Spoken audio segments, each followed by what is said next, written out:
볼게요. 봅시다. 안녕하세요. 오늘 259페이지 들판에서 할 거예요. 259페이지요.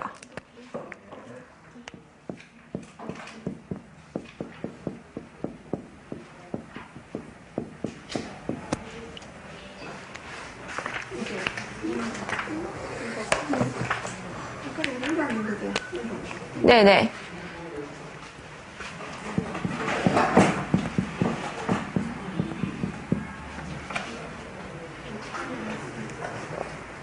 들판에서는 사실 희곡 작품 자체도 되게 유명하고 특히 이 작품을 쓴 작가가 되게 유명하거든요. 이거 말고도 되게 여러 가지 작품을 썼어요. 뭐 파수꾼이나 뭐 이런 여러 가지 작품을 썼는데 이 들판에서가 문제 사실 되게 많이 나오거든요. 희곡이 들어가는 문제는 되게 많이 나와요. 검정고시 기출문제 많이 풀어보신 분들은 아시겠지만 이게 거의 뭐 매회 나오다시피 하는 거라서 뭐 한 해 걸로 한 번씩 이렇게 나오는 거라서 이번에 조금 자세하게 봤으면 싶어요. 이제 그 희곡인데 선생님이 그 문제 풀이보다 보니까 도덕이 작년계가 좀 어렵더라니까. 요새 조금씩 어려워지는 추세인 것 같긴 해요. 중등도. 도덕이가 어렵게 2015년도보다 2014년도가 더 어렵더라니까. 너무 어려워서 이번에 쉽게 냈을 수도 있죠. 어쨌든 이제 국어는 일단 이거 봅시다. 우리 이거 희곡인데 희곡 중에서 단막극이에요. 단막극 무슨 의미일까요? 저번 시간에 했는데. 위에 막이 한 번 내려오는 거라고 했어요.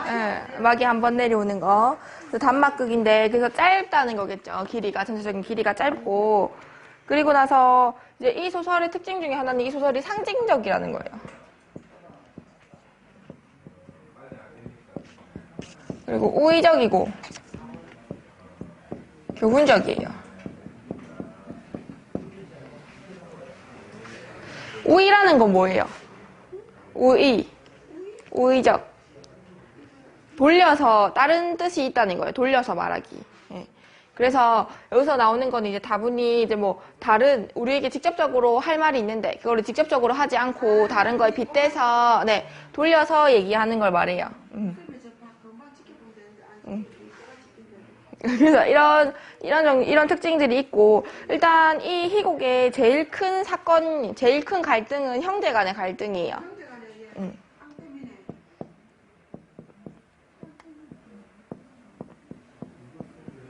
그래서 이 외적 갈등이 제일 큰 주제인데 이 안에서도 형 나름대로의 내적 갈등이 있고 아우 나름대로의 내적 갈등이 있어요. 그리고 이 두 사람이 싸우게끔 만드는 측량 기사가 있어요. 그리고 조수들이 있죠. 이 측량 기사랑 조수들이 이 형이랑 아우 사이에 계속 끼어 들어가지고 둘 사이에 싸움을 조장한단 말이에요. 계속 싸움을 붙여요.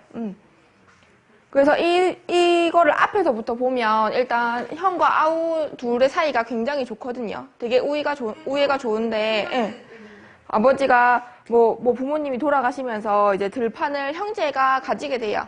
그래서 두 사람이 같이 이제 들판을 가지게 된 건데, 두 사람한테 같은 걸 줘놓으면 어때요? 옆에서 조금, 그래도 뭐 어느 정도는 네 거 하고 이래 하는 게 낫지 않나? 이렇게 하면 약간 흔들흔들 하잖아요.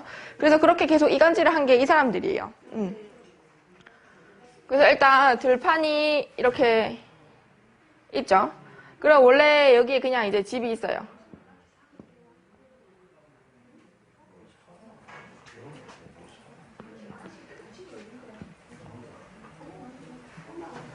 여기서 빨리 집중합시다.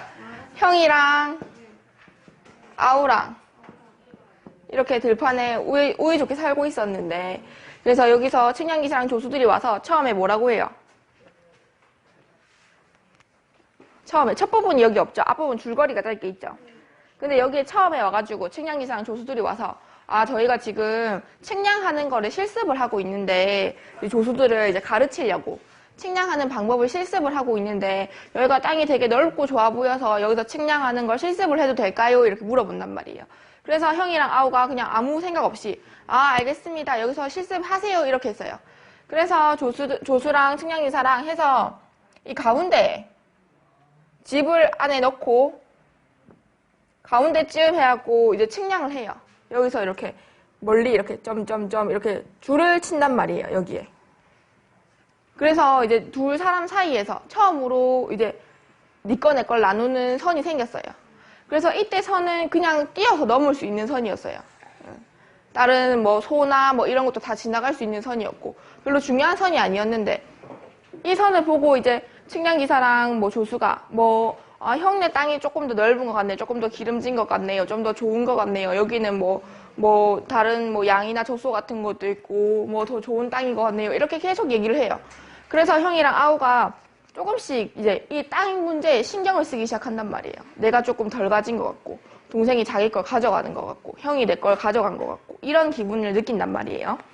그래서 이제 둘 사이에서 계속 그렇게 이간질을 하면서 처음에는 이간질 하는 게 어렵죠. 왜냐면 둘이 사이가 좋으니까.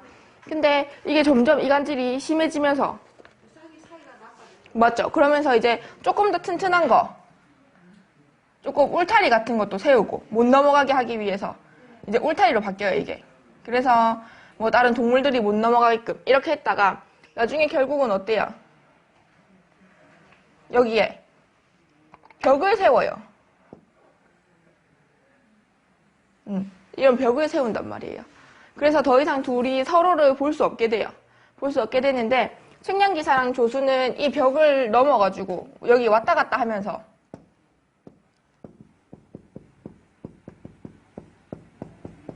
계속해서 두 사람은 꼬드기죠. 반대편에서 뭐 하고 있는지 서로 안 보이니까 반대편에서 더 막 위험한 걸 준비하고 있다.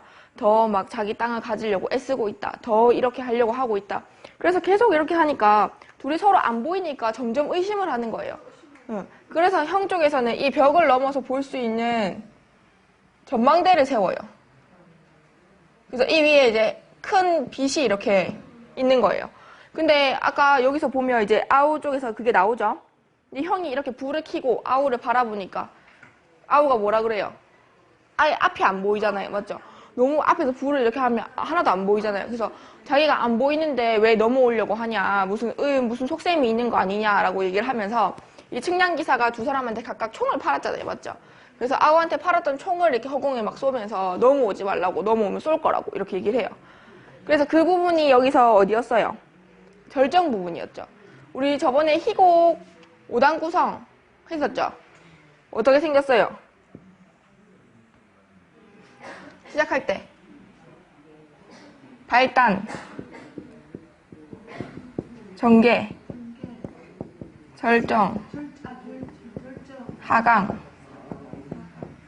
대단원 이렇게 있어요. 근데 우리가 지금 여기서 들판에서 보는 거는 이 부분이란 말이에요. 절정부터 하강, 대단원까지. 절정 부분에서 이제 사건이 최고조되니까 그래서 측량기사가 아우한테 총을 먼저 팔았어요. 장총을. 맞죠? 그래서 총을 막 허공에 쏘면서 형한테 막 위협을 했단 말이에요. 그러니까 형이 동생이 이제 나한테 총까지 쏜다 이렇게 생각을 하면서 결국엔 측량기사한테 꼬여서 총도 샀어요. 형도. 맞죠? 각각 이렇게 총을 사게 돼요. 그리고 허공에다가 막 서로 총질하고 막 총 쏘고 이렇게 하잖아요. 근데 사실 어때요? 이 두 사람이 이 벽도 세우고 전망대도 세우고 총도 사고 했던 그 돈은 다 누가 내는 거예요? 형, 동생 각각이 내는 거죠. 맞죠? 각각 내는 건데 돈을 어떻게 내요? 실제로 돈이 없잖아요. 맞죠? 이 넓은 땅을 야금야금 측량기사들이 이렇게 다 가져간 거예요. 그래서 이게 초반에 측량기사가 뭐 이 땅 보면서 저렇게 넓고 좋은 땅은 다 우리가 가질 수 있을 거라, 우리가 팔 수 있을 거라고 하면서 사람들을 데리고 와서 구경을 막 시켜요. 그래서 그거에서도 위협을 느낀단 말이에요. 근데 그 땅은 그때는 팔 땅이 아니었는데 어쨌든 측량기사 손으로 다 넘어가게 되고 있는 거예요. 그래서 여기 봅시다. 여기 총 때문에 막 쏘고 이러면서 조수랑 측량기사들이 계속 형이랑 아우한테 가서 저쪽 상대방이 미쳤다고 계속 그렇게 얘기를 하죠. 막 소근거리면서. 그래서 결국은 어때요? 둘이서 막 총싸움 하고 막 허공에다 총 쏘고 이러면서 여기 천둥번개 치고 막 이렇게 하죠. 근데 그러다가 결국 두 사람이 이제 나한테 남은 거는 이 벽이랑 맞죠? 그 총밖에 없다고. 땅도 없고 더 이상 뭐 아름다웠던 시절도 없고 이렇게 하는데 그때 이제 네, 괜찮아요. 이 바닥에 이렇게 뭔지 모르겠죠? 민들레꽃이에요. 좀 크게 그리려고. 이제 민들레꽃이 이렇게 있어요. 민들레꽃이 옛날에 형이랑 동생이랑 서로 우린 영원히 우애가 변치 말자. 이 민들레꽃처럼 항상 뭐 밝게 이렇게 우리는 다정하게 잘 지내자 약속했던 꽃이란 말이에요. 그래서 이 꽃이 있는 걸 봐요. 그래서 두 사람이 더 이상은 서로 말로는 해서 우리 사이가 뭐 좋아질 사이가 아니란 말이에요. 둘이 이미 너무 멀리 가서. 그래서 이 민들레꽃을 꺾어서 이렇게 서로 던져요. 그래서 둘이서 서로 상대방이 던진 민들레꽃을 받고 형도 아우도 나랑 같은 생각이구나 해서 맨 마지막에 화해를 하는 것까지 이제 그런 이야기였어요. 근데 여기서 이 소설이 상징적이고 우의적이라고 했잖아요. 여기서 상징하는 거, 형제간의 우애를 상징하는 꽃 이런 거 있었고 맞죠? 둘이 사이가 점점 나빠지는 거, 총이나 벽이나 이런 걸로 다 했었는데 이게 우의적이라는 거는 이런 우리가 막 그냥 볼 수 있는 이런 상징된 소재 말고도 이 자체가 다른 거를 내포하고 있다는 거란 말이, 갖고 있다는 거란 말이 안에. 그래서 여기서 어떻게 볼 수가 있냐면 이강백 이 소설 썼을 때가 우리 뭐 한국전쟁 할 때 맞죠? 우리나라 이렇게 있으면 여기를 이렇게 잘라서 서로 막 싸웠잖아요. 맞죠?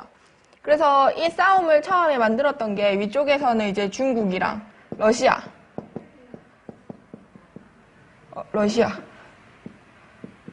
이제 이런 사람들이 북한에 힘을 막 썼죠. 공산주의, 사회주의 체제로 힘을 썼고 우리나라는 어때요? 미국이랑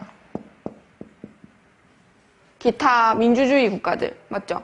그리고 뭐 자유시장 경제 이런 걸 표방하는 나라들이 힘을 썼단 말이에요. 그래서 우리나라가 이렇게 반으로 갈려 있었다고 이제 작가가 생각을 했고 또 그런 영향을 우리가 많이 받았다고 생각을 했기 때문에 이거를 이렇게 가지고 온 거예요. 형이랑 아우랑 측량기사가 이런 외세를 상징하게 된 거죠. 외국 나라들의 세력을. 그래서 우리나라의 모습 자체를 이 들판에 살고 있는 두 형제의 모습을 가져와서 이렇게 표현을 한 거예요. 그래서 이거를 우의적이라고 부르는 거예요. 아시겠죠?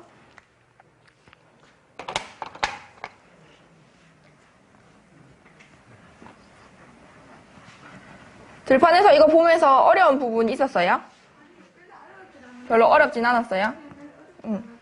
근데 이게 시험 문제에 많이 나오는 이유는 아까 말했듯이 우리나라의 상황을 이런 형제의 모습으로 비유를 했기 때문에 그런 거예요. 이렇게 비유한 부분 때문에. 그거는 시험 칠 때마다 나오더라고요. 들판에서 맞죠? 그러니까요. 그래서 우리가 이런 거를 이제 잘 알아야 돼요.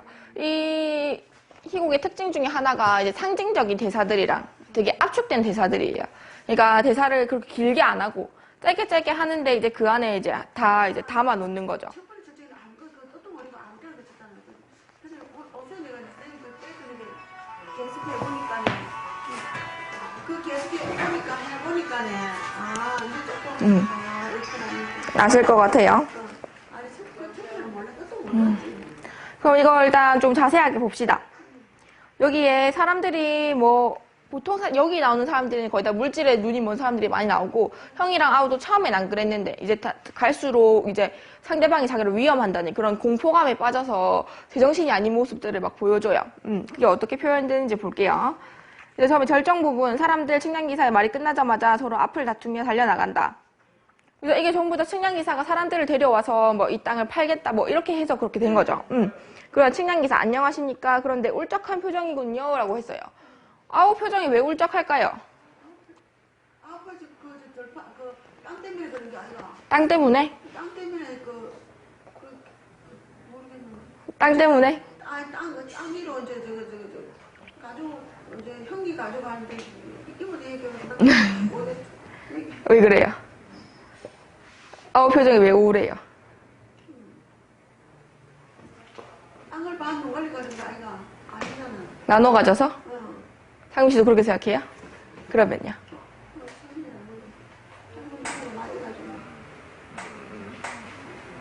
이 선생님 우리 떴다는 만드는 선생님. 아 벽이 생겨서? 가운데 벽이 생겨서? 그러니까 벽이 생겨서라고 말할 수도 있는데 좀 더 정확하게 말하면 형이랑 더 이상 이제 친밀해지지 않고 둘이 사이가 많이 나빠졌고 이제 그런 불행한 상황에 있기 때문에 표정이 안 좋은 거죠. 근데 측량 기사는 계속 아우한테는 뭐라 그래요? 아우한테는 저쪽에 신보 사나운 형님 때문이라고 얘기를 하고 형한테 가서는 어떻게 동생이 저렇게 행동을 하냐고 이렇게 얘기를 해요. 서로 맞죠? 상대방 탓을 자꾸 한단 말이야. 사실은 자기네들이 다 흔들어 놓고. 그리고 아우는 결국은 이제 자기 탓이라고 생각하지만 어쨌든 이렇게 된 이상 자기도 독립해서 살아야겠다고 이렇게 얘기를 해요. 근데 그렇게 얘기를 하면서 처음에 아우가 그냥 독립해서 살게요라고 한 거는 그냥 그 벽을 가운데 두고 여기서 잘 살겠다라고 얘기를 한 건데 측량기사 거기다 대고 뭐라고 해요? 잘 생각했습니다. 하지만 당신 형님은 당신을 가만두지 않을 거예요. 이렇게 얘기를 해요. 그러니까 형이 뭐 하는지 알 수가 없으니까 이제 아우가 그걸 모른다는 점을 계속 이용하는 거예요. 그래서 신보 나쁜 형이 계속 넘어올 거라고. 당신 땅으로 넘어와서 이 젖소들을 차지할 속셈이라고 계속 이렇게 위협을 해요. 위협을 하니까 아우가 어쩌지 하다가 조수들이 갖고 나온 장총을 산단 말이에요. 그래서 총을 사고 이 총이라는 거는 어때요? 이전에 벽이나 울타리나 이런 거는 상대방을 위협할 수 있는 건 아니었잖아요. 맞죠? 그냥 가릴 수는 있는 건데 이렇게 우리 사이에 이렇게 갈라놓는 거지 이게 상대방을 실제로 막 죽이거나 다치게 하거나 이럴 수 있는 건 아니었잖아요. 근데 이 절정 단계에 가면 총이라는 걸 가지게 된단 말이에요. 근데 이 총은 어때요? 상대방을 실제로 위협할 수 있는 거죠. 죽일 수 있는 거고. 맞죠? 그래서 이런 무서운 물건까지 둘 사람의 관계가 가게 된단 말이에요. 이제 그리고 나서 계속해서 측량기사는 모든 이런 상품들을 외상으로 줄 테니까 나중에 땅으로 주세요. 이렇게 얘기를 해요. 그리고는 나중에 뭐 벽을 세운 거, 땅 반에 반, 또 반에 반, 뭐 이렇게 해요. 그래서 진짜 이 벽 앞에 한 이만큼 겨우 서서 돌아다닐 정도만큼 그 정도만 여기 두 사람 땅이 되고 나머지는 다 측량기사가 집어삼킨 땅이 된단 말이에요. 그리고 측량기사들이 퇴장한 다음에 형이 전망대 위에 올라가서 강력한 불을 켜고 아우를 부르죠. 이제 그러면서 이제 자기라고 얘기를 하는데 빛 때문에 안 보이니까 아우가 형이 나를 안 보이게 해놓고 이렇게 넘어온다는 건 다른 속셈이 있는 거 아니냐라고 얘기하면서 한창 위험했기 때문에 거기서 총을 쏘죠. 아우가 먼저 총을 쏴요. 그리고 형은 그 소리에 놀라서 내려왔는데 놀라 있는데 거기다 대고 조수들이 완전 웃으면서 동생이 완전히 미쳤다면서 이렇게 얘기를 하죠. 웃으면서 얘기하는 데는 의미가 있겠죠. 자기들이 그렇게 만들었으니까. 이제 그래서 결국 막 이렇게 가만히 있다가는 죽게 될 거라고 이렇게 얘기하면서 형한테도 총을 팔았어요. 맞죠? 그리고는 이렇게 처음에 형한테 총을 팔았죠. 근데 형이 먼저 쐈어요? 안 쐈죠? 안 쐈는데 어떻게 했어요? 조수가 이렇게 쏘는 거라면서 보여준다면서 맞죠? 아우 쪽에 있는데 총을 쐈죠. 그래서 아우는 거기에 놀라서 총을 막 쏘고 형은 또 거기에 놀라서 총을 쏜단 말이에요. 그러니까 실제로 두 사람 사이에서는 큰 이런 사건들을 자기들이 먼저 하는 건 없었지만 주변에 안 보이니까 맞죠? 안 보이니까 상대방이 한 거라고 믿고 그렇게 막 쏟아붓고 했단 말이에요. 그래서 결국에는 민들레꽃으로 화해를 하게 되고 이제 이 장면들이 지나갈 때 배경 장면 날씨 변화가 있어요. 날씨 변화가 장총으로 싸울 때는 어떤 소리가 난다고 돼 있었어요? 천둥번개. 예. 총싸움을 할 때는 천둥번개가 쳤어요. 비도 오고. 근데 나중에 민들레꽃을 던질 때 맞죠? 해가 개고 햇빛이 조금씩 들고 맞죠?